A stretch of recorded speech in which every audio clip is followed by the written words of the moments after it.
a retro review. The year 1967 was rather a unique time. The year before, 1966, there was a large flurry of UFO sightings across the United States and the world. This continued on in full force in 1967. The well-respected TV production company Quinn Martin Productions decided to take advantage of that and produce a TV show about an alien race coming to Earth as their own planet was dying.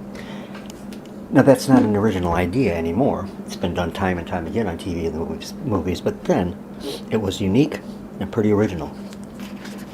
It promised to be a class show, as class is what Quinn Martin Productions was best known for. They gave us programs such as 12 O'Clock High, The Outer Limits, and many, many more. The Invaders debuted on January 10th, 1967, mid-season. I instantly became a devoted watcher, and as such, so did my dad and mom.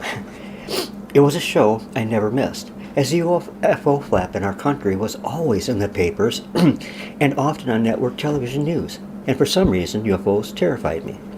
Well, I was 12 years old when the UFO flap was in full swing, and for some reason they truly scared the hell out of me. So of course the Invaders attracted me, and scared me both. What more could a 12-year-old boy want? My fear of UFOs and aliens was probably formed while watching WJRT-TV's late-night creature feature hosted by that groovy ghoul, Christopher Coffin. Typical fare were old movies like Invasion of the Saucermen and Killers from Outer Space, among others. So when the promo ads began to appear on ABC TV for The Invaders, I made sure that I spoke for that time slot months in advance. The show was created by Larry Cohen. It had a good following the first season, so it was given a second. Even though the show was still getting good ratings, in the second season ABC TV gave it the X, but ABC was given to pulling the plug on great shows. They killed Dark Shadows, and also Batman, and the Green Hornet. They suffered an early demise by the idiotic bigwigs at ABC TV, the all-but-class network. As its star, Quinn Martin tapped popular handsome Roy Finnis as its star David Vincent.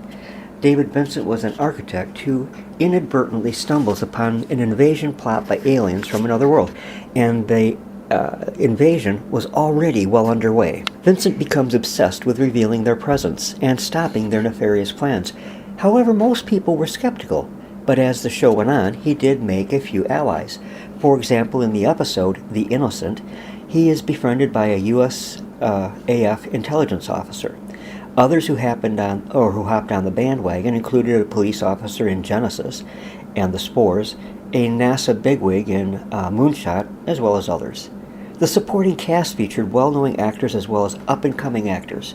Here is just a smattering of the guest stars who appeared: Arthur Hill, Susan Strasberg, Anne Francis, Edgar Scoville, and Peter Graves, who, by the way, was a star in Killers from Outer Space. Edgar Scoville appeared as a semi-regular in the role of Kent Smith, who headed a small but influential group of believers. Later, in the series, the U.S. military became involved as David Vincent's claims were taken more seriously. We were never told who the invaders were or what planet they came from. For a science fiction series, special effects were kept at a minimum. A particularly chilling moment, for me at least, came at the opening of each episode, where we see the planet Earth and the invader craft heading toward it. As the camera pulls back, we are actually seeing the scene through a second incoming craft. It worked very well, with very few special effects. The one effect which seems to have been used on almost every episode was what happened when an alien was killed. The body would glow orange, and all that would be left was a dark pattern, perhaps ash, where the alien had fallen. We never really clearly saw the alien's true form, as their human appearance was just a disguise. The true form was shown very, very briefly in an episode called Genesis. And in this story, an alien researcher becomes ill, and as such reverts to its true form, which we see as it is immersed in a tank of water. Sort of like 7 of 9 in Star Trek Voyager, the aliens had to go through regeneration cycles. For 7, it was just for rust. For the invaders, it was required in order to stay in their human form. Their disguise was not quite perfect, and there were a number of ways they could be detected. For instance, they had no heartbeat or pulse, and they were without emotions, and their little finger was deformed and unable to move, being bent in what looks to have been a painful angle. The story behind the design of the Invader spacecraft is rather interesting. You see, the design was actually influenced by two actual UFO photos. The first was from 1965 and shot in Santa Ana, California on August 3rd. Rex Heflin, who was a highway engineer, snapped several images whilst working near the Santa Ana freeway. The second is the famous Adamski case, which occurred on December 13, 1952 in Palomar Gardens, California. Adamski made a series of photographs through his telescope of a bell-shaped UFO. The upper hull and the flat top from the Heflin case were combined with the bell-shaped outer flange and the three rings of the Adamski case. The 5 bubbles on the bottom of the Invaders craft emulate the 3 hemispheres on the Adamski ship. So it seemed important to closely emulate real life into many facets of the program to give it a more believable quality, and it worked well. Younger sci-fi fans today may wonder why the opening sequence so boldly says, "in color." I mean, aren't all color TV shows, or all shows in color? Back in 1967, ABC TV was the last major network to adopt color programming, thus the familiar opening line, "Next, the Invaders, in color." That sort of bummed me out at the time, as it would still be a couple of years before Dad and Mom popped for color television, so it was still black and white to me. The formula that made the program work so well was inspired by the Hitchcock formula, which watch and you will see what I mean. You identify with a sympathetic character who's really an underdog. It always works on at least it did for Hitchcock and for the Invaders. Larry Cohen's original concept was to present the Invaders as a twice-a-week serial, a format ABC did end up doing with Batman, but I can't imagine it working well for the Invaders. When the series ended, a lot of fans were disappointed because nothing was tied up.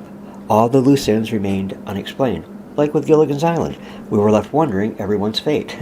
But flash forward, we finally got to see the castaways rescued, and in 1995, The Invaders was updated in the form of a miniseries.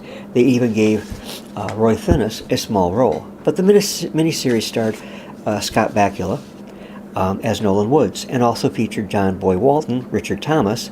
This aired on Fox and was directed by Paul Shapiro. As much as I enjoyed the original series, the update failed miserably. In fact, I've not made it through this entire update, because, for me anyways, it was a real yawn fest. It departed way too far from the format that made the original such a good program.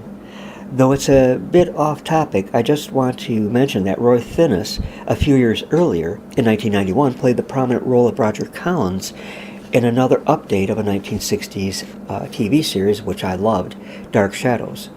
All in all, The Invaders was one of the few shining moments for ABC TV, the flunky network back then, which is not doing any better here in 2017. But thanks for watching, and please give a thumbs up and be sure to subscribe and comment. Have an awesome, awesome day.